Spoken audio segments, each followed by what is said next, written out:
Hey, millionaire. Sports stars seem to know how to lose millions of dollars better than anyone else, and Major League Baseball players are no different. It doesn't matter how great they are on the pitch, they can still go bankrupt. Baseball is one of the highest earning sports because all the players' contracts are fully guaranteed. Plus, the low risk of injury means a much longer career than you normally see from players in sports like hockey or football. But even that didn't stop these MLB legends from going broke. Let's take a look at our list of the dumbest baseball players who lost it all. Number 7. Lenny Dykstra.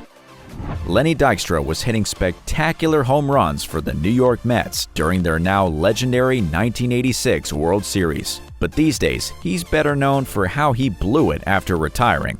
His status as a top player for the Mets and the Phillies earned him at least $36.5 million over his career, but he had no trouble losing it all. He opened several successful car washes after retiring and became known as a surprisingly successful self-taught investor. But it wouldn't last. He enjoyed a lavish lifestyle, but it was legal issues that eventually led to bankruptcy. He was sentenced to jail time not once, but twice in 2012. He first got 3 years for car theft. That's already bad. But he was also sentenced in a separate trial to 6.5 months in jail after he pled guilty to bankruptcy fraud and money laundering.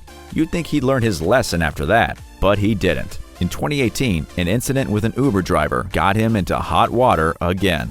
This time, he was cleared, but it apparently cost him a secret deal with Amazon that would have earned him millions. I'll bet he regrets it now. Number 6. Denny McLain. Denny McLain was well on his way to becoming a Hall of Famer after his incredible run in the late 60s. But by 1970, his life was very different. He was actually suspended from the league for gambling activities. That was the beginning of the end for McLain.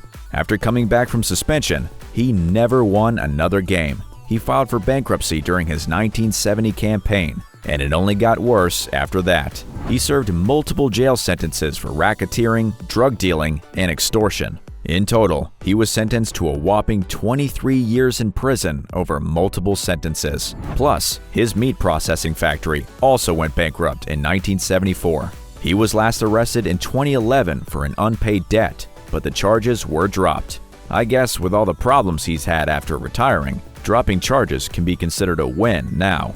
You have 5 seconds to hit a home run by subscribing to our channel. 5, 4, 3, 2, 1. Now keep watching to find out which broke MLB player took our number 1 spot. Number 5. Scott Eyre. It seems like you really have to be careful who you trust with your money. Scott Eyre wasn't the most successful baseball player of all time, but he made a good chunk of cash during his career. He probably could have retired happily with the money he made as a player if he hadn't trusted the wrong person. Months after celebrating the Phillies' World Series win in 2008, his money was gone. Sadly, he invested his fortune with Robert Allen Stanford, the creator of the Stanford Financial Group. You've probably heard that name before. That's because they executed one of the largest Ponzi schemes in history, adding up to a total of $8 billion in stolen investments. Eyre was caught in the middle of this giant fraud. All his money was now lost due to the fake investments he'd been sold. His accounts were all frozen, except for one with just $3,000 in it. That month, he was already talking about how he was down to his last $13. He was offered an advance on his 2009 salary to help him out, but that would have been his last year to earn money as a player before retiring. These days, he works as a coach, making a modest living compared to what he could have had. Number 4. Jack Clark. Jack Clark was such a feared slugger that he earned himself the nickname Jack the Ripper. But even though his career lasted from 1975 until 1992, it didn't save him from his very expensive love of luxury cars. He owned 18 of them, worth between $26,000 and $700,000, and a $2 million luxury home in 1992, when he filed for bankruptcy.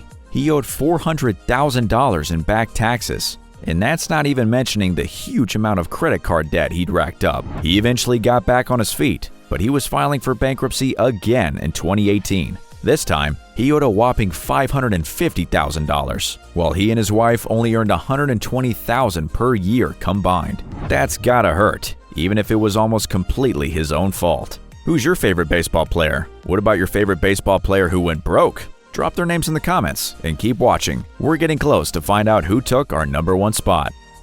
Number 3. Rollie Fingers. Hall of Famer Rollie Fingers and his mustache earned an impressive $5 million over his career. He retired in 1985, and just 4 years later, he was forced to file for bankruptcy. He had collected almost as much debt as his career earnings. He owed an unbelievable $4.5 million. But how can anyone reverse their fortunes at that speed? Mainly, it was just poor investments. He was spending a lot on buying, fixing, and then selling old houses, but he obviously wasn't selling them at a high enough price. Then there was the small matter of 6-figure sums spent on Arabian horses. I don't know about you, but I don't think any horse is worth that kind of cash. He also lost an incredible amount of cash on wind turbines, but your guess is as good as mine. In total, his wife estimates that he lost at least $4 million. Eventually, he was forced to play in the MLB Senior League because he so badly needed cash. Number 2. Livan Hernandez. Livan Hernandez was a prolific player, appearing in 500 games across 17 years. Of course, that kind of hard work earns a lot of money, and it's estimated at $53 million from his contracts alone. To us, that sounds like way too much cash to lose. But Hernandez had no problem blowing it all. In 2017, just 5 years after retiring, he filed for bankruptcy. And it wasn't a small problem either. He owed over 50 people money at the time. That includes back taxes, more than one credit card company, and other companies, all adding up to over $1 million. And that doesn't even include one businessman who tried to help him out with a $200,000 loan that Hernandez couldn't pay back. Hernandez also said at the time that he had no bank account, and if you saw him driving a car, it actually belonged to his friend. He was just borrowing it. He also said he was only making money as a pitching tutor via his secret cash-only business. I don't know if the cash-only business was the cause, but his bankruptcy request was rejected by the judge after Hernandez failed to supply the right documents. I hope he's doing better now.